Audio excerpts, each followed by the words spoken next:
Welcome back to the show. We're still joined by head football coach Shane Richardson. Coach, before the break, we had talked, and the Braves had gotten that tied score 7-7. But the Braves added a 24-yard field goal from Matt Davis just before the break to take the 10-7 lead into the locker room. What did you tell your team at halftime?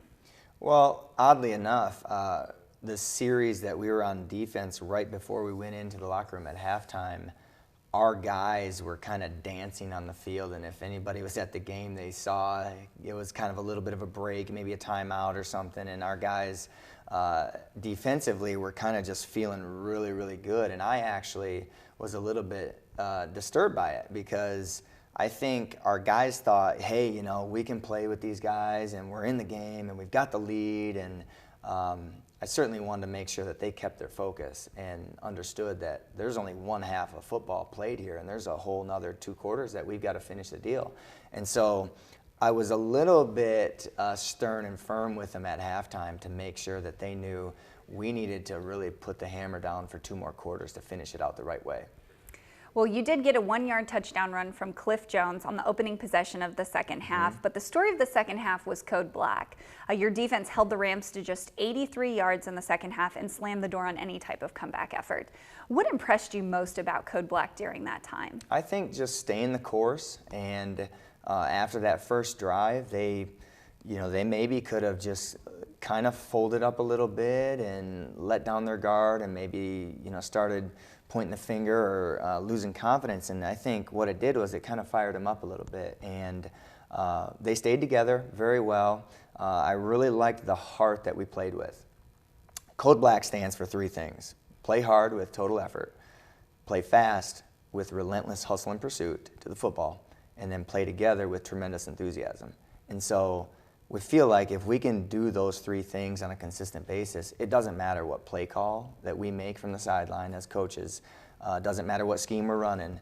If we can play hard, fast, and together all the time for 4 quarters, it gives us a chance to win. And I think after that game, we looked at it as a team, as a defense, and as a coaching staff and said, our code black concept was really put into play tonight because there were a lot of mistakes schematically, but you could see that guys really played hard and they really wanted it, and that was, I think, probably the thing that impressed me the most. Well, your defense registered 7 sacks in this game, the most in nearly 2 seasons, and logged 5 other tackles for loss against Winston-Salem. Being a defensive coach, what kind of pride do you get when your team records numbers like that? Well, very proud of them, of course, to be able to do that.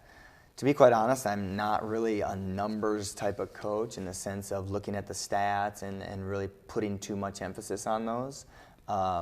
There's the other plays that I say, hey, you should have been in this position or that position. We could have had another sack or 2 more sacks. But I think that's probably just a matter of my personality. But extremely proud of them for getting that much pressure on the quarterback because it really helped us out. And we were in some positions where the offense they were across the 50-yard line, starting to get into our territory.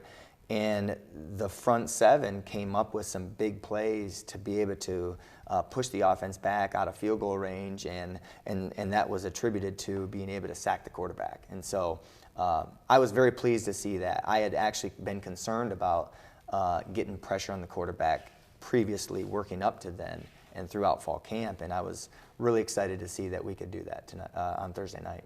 Well, let's talk about the next week before we run out of time here. UNCP heads to Fayetteville State on Saturday for a 6 p.m. kickoff against the Broncos at Nick Gerald's Stadium. FSU hasn't had a lot of success in the series with UNCP, but I'm sure they're a team that your Braves just can't take lightly.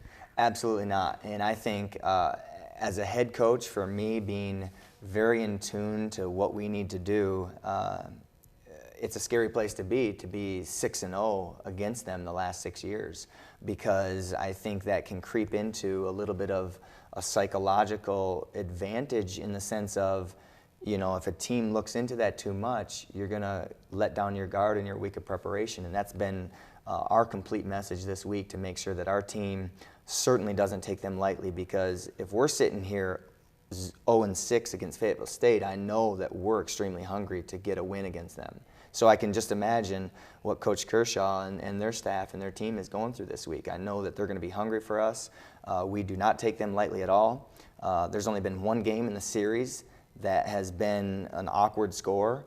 Other than that, it's been a very tight game, and I expect them to play very well against us, and I do expect our guys to come out and play very well against them as well.